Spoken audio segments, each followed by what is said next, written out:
changing your partner. Oof. I've spoken about this many times, but I just wanted to paint a little vignette here first that, I see this a lot. So I was recently hanging out with this man who his wife is kind of got a learned helplessness vibe, and he keeps trying to help her. And he's always trying to get her the best therapy or health support, trying to get functional medicine people in her corner. And he'll go above and beyond and out of his way for years to try to help her because she has, these mysterious, almost autoimmune-like symptoms. And it seems to me that it's very psychosomatic or somaticized, like a disorder. But whatever, this guy really loves his wife and he really wants to help her out. And he keeps trying to help her. And lo and behold, she doesn't get better. What's going on here? What is he trying to do? What's his approach? And why is it not working? Well, his approach is outside in, right? I'm going to get what I want in my marriage by getting my sick wife to get her shit together and be healthy and well. And if I do that, then we'll be in a different marriage and I will be more fulfilled. And then she'll finally be able to meet me and support me. This is the logic, right? Of the seemingly codependent style person. And no matter how hard this guy tries, it doesn't work. And so I was like, bro. And the good news is the thing that's emerging is he's starting to get resentful because her quote unquote sickness is keeping him from doing the things he wants to do. And he's like, gotta be there for her, right? And as you're listening, you're like, yeah, dude, the kind of move is obvious. It might be intellectually obvious, but it's actually incredibly difficult for this man. So we could just diagnose this as, okay, he's a codependent trying to help this person and he needs to deal with his codependency. And that's accurate. And it's first with people like this, you got to help them wake up out of denial that their approach is totally working against them and what they want and what they deserve. And people will stay stuck in this dynamic where I'll help you even though you don't help me in our marriage because it's kind of learned and it's familiar. It could be that this guy took care of his parents from a young age or a sibling that was sick, became a helper in some way, had a parent die and had to become the man of the family or whatever. And when I quickly asked some of those questions, he was like, no, my childhood was pretty normal. So I don't necessarily need to believe that or even, that doesn't need to be a factor here. All that we know is this dude is trying to help his partner who actually doesn't want help. Not once has she followed through on anything he's recommended. Books, podcasts, medical advice. He's gone to really skilled helpers, really skilled practitioners. And she doesn't do the homework. She doesn't read the book. She doesn't follow the bullet point things. She doesn't take the supplements and she doesn't do it. And then he gets frustrated and now he's starting to get resentful. So that's his sign. He's starting to wake up here. He's feeling pretty resentful. And I'm like, dude, trust that resentment, right? Remember, resentment can stem from an unmet expectations. And so rather than say, I resent her for not getting her shit together, you could say, I expect her to get her shit together. If you change the language, it turns out he does have an expectation that she change and that she does all the homework, she listens to the podcast, and he is consistently and continually frustrated because she doesn't do it. And he really is still caught in believing that she is the problem.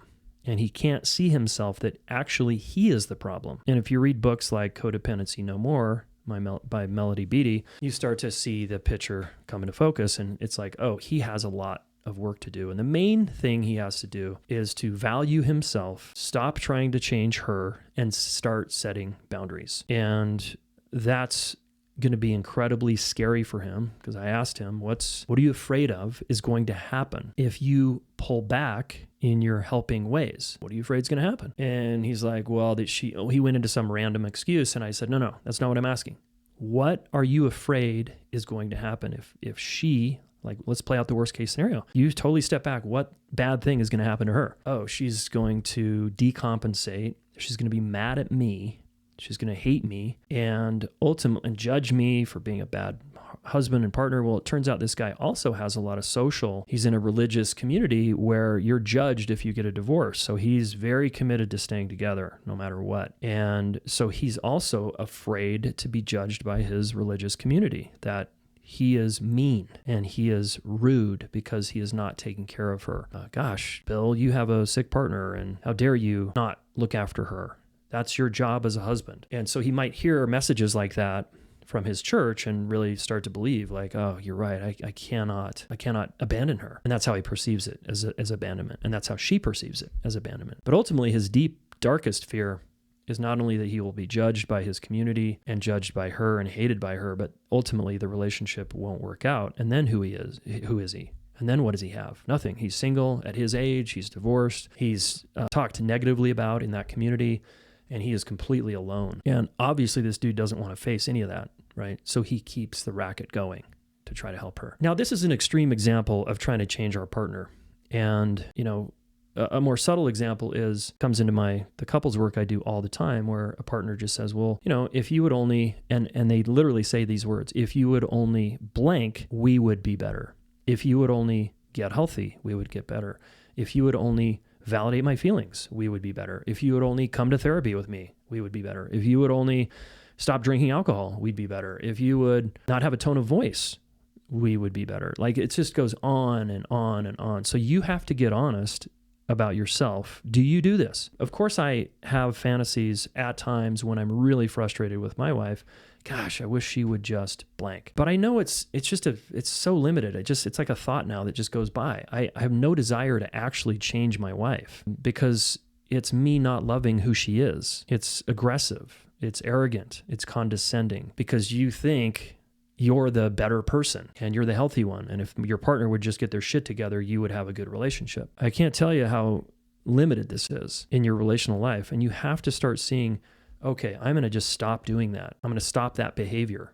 It's a behavior. It's an attitude. It's a mindset, but just stop and do a 30-day experiment of accepting your partner as they are with no requests for behavior change. Zero. Okay. You're taking a behavior change request fast. You're fasting from any and all comments that say, will you please clean up after yourself? Will you please pay the bills? Will you please do it differently? Will you please validate my feelings? Will you please come to therapy? Just stop. 30 days. Do not do it at all. And this is going to give you the opportunity to practice acceptance. Oh, this is who I'm with. I don't ask them one thing. I don't remind them about anything. And then I'm going to find out who they really are. And they're going to be themselves. And then they might be a little uncomfortable because you're not reminding them all the time, and just watch what happens. Okay, this is loving someone. You love them as they are. That's the practice. And then you can decide, okay, given this is who they are, after 30 days, you can start to go, do I want to be with this person or not? And what would it look like to end this relationship and even entertain that thought? Because that's really scary when there's a lot of financial, enmeshment and there's a mortgage and kids and there's all kinds of shit on the table. It's like, oof, that's a steep path. But you got to understand, you trying to change them is not you loving them. That's you doing some weird childhood strategy of trying to be, invisible or polite or funny or whatever to manipulate your environment, your parents and siblings, so that you could feel okay, right? In your childhood.